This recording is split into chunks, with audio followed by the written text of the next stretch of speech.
The Earth is very old. Scientists think that it is almost 5 billion years old. And during all of this time, the agents of erosion have been working to tear down the land. Grain by grain, the rock in this Colorado canyon breaks off and falls to the floor below. Or it may be carried by the wind and later deposited as a small sand dune. But eventually running water will pick up these sand grains and carry them to another place. The water may carry the grains a few feet or many thousands of miles.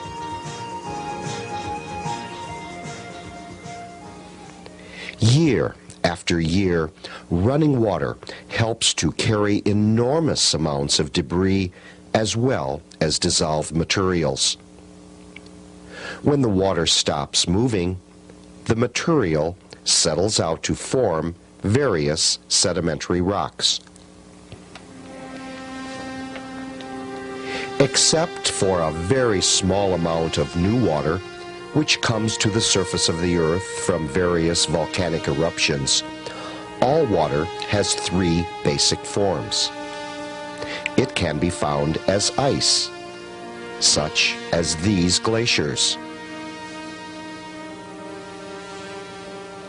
or as a liquid, such as salt or fresh water in the oceans and lakes,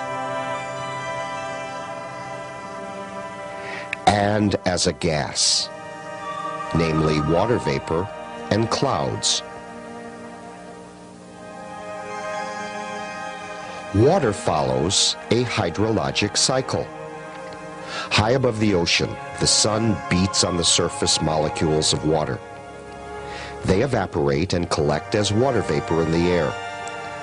When the air becomes saturated with great quantities of water, clouds form. Eventually, the gases form into water droplets. The cloud becomes so saturated that the moisture falls to the earth as rain, snow, or hail, depending on the temperature of the air and other variables. Most of the water which falls is evaporated into the atmosphere once again. Some water is absorbed by plants and animals, and some sinks below the surface and is trapped as groundwater. A tremendous amount of water is stored as ice. Glaciers, huge flowing masses of ice, occupy the Arctic and Greenland. On land, the ice flows into oceans, where they may move in currents as icebergs. The rain collects in channels and eventually finds its way into larger and larger channels, which find their way to the sea. The runoff water is what we shall investigate in this program.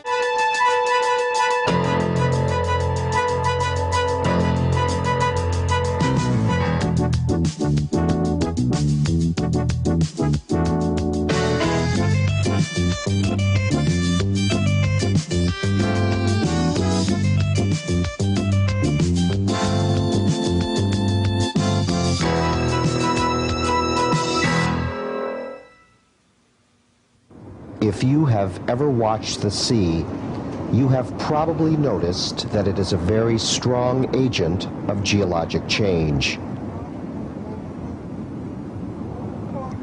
The relentless waves upon the rocks gradually breaks apart the rocks, grain by grain.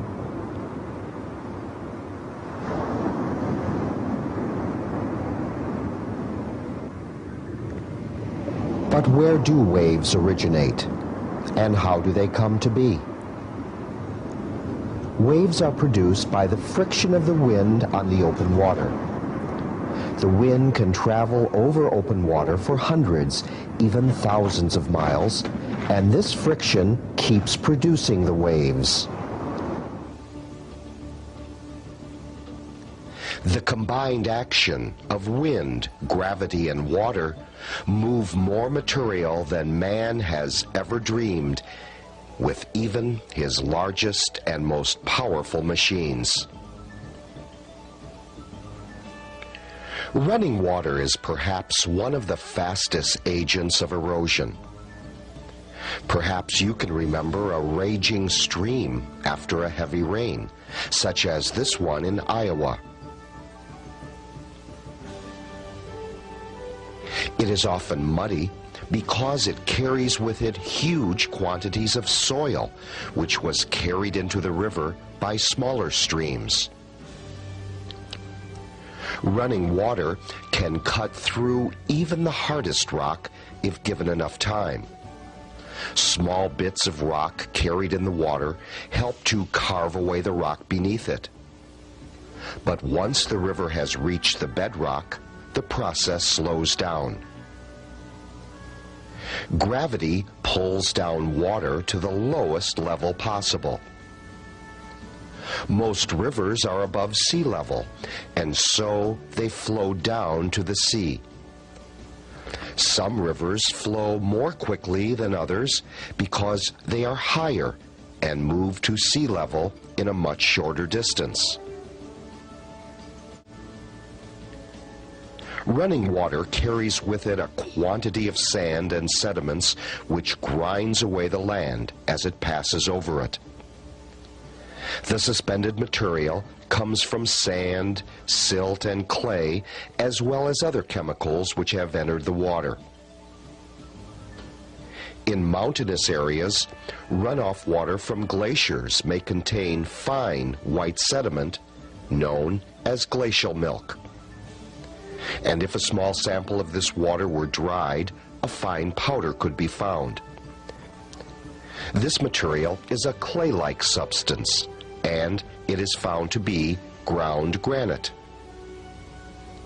In the spring, when meltwater is extremely high, great amounts of hard material are worn down and carried away. Each year, billions of tons of soil are lost in the United States through soil erosion. Erosion reduces soil productivity and deteriorates the quality of our soil and water. The resulting sediment causes stream pollution and reduces the capacity of our reservoirs. Erosion removes the topsoil first, eventually exposing the less productive subsoil beneath. In the most severe cases, eroded land may no longer be productive and must be abandoned. Soil erosion is a gradual process that is caused by two forces of nature, water and wind. Water erosion begins with the force of each individual raindrop. Raindrops may seem insignificant, but they strike the ground with amazing force. Rain can pound the ground at speeds of up to 30 miles an hour. An intense storm on bare soil can loosen and detach up to 100 tons of soil per acre. Wind erosion occurs as the wind picks up and moves small particles of soil. As wind speeds increase, the amount of soil picked up on a bare field may easily double or even triple. For instance, if a 20-mile-per-hour wind increases to 30 miles per hour, the rate of erosion triples. There are three distinct types of wind erosion: creep, saltation, and suspension. Laboratory studies have shown that more than half of all soil eroded by wind is moved by saltation, with the remainder about equally divided between suspension and surface creep. Wind erosion typically begins at ground level as the wind causes soil particles to roll or creep over the ground. Particles roll or slide in almost continuous contact with the soil surface. Creep erosion is an extremely slow process and difficult to see without a lot of time and measurements. Wind moving soil particles in a hopping or bouncing fashion is called saltation. With each bounce, the grains typically reach heights of less than 2 inches above the surface and move horizontally about 2 to 4 inches. The impact of the particles falling back to earth dislodges additional soil that is sent in the downwind direction. Wind erosion is most visible during the suspension stage, when soil is actually moving through the air.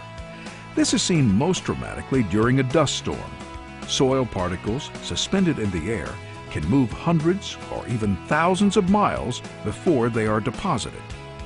Water and wind erosion are naturally occurring processes that have been accelerated by many human activities, such as farming, construction, and other soil disturbance activities. Everyone should be aware of the potential damage that wind and water can inflict on their land and explore necessary measures to reduce their harmful effects.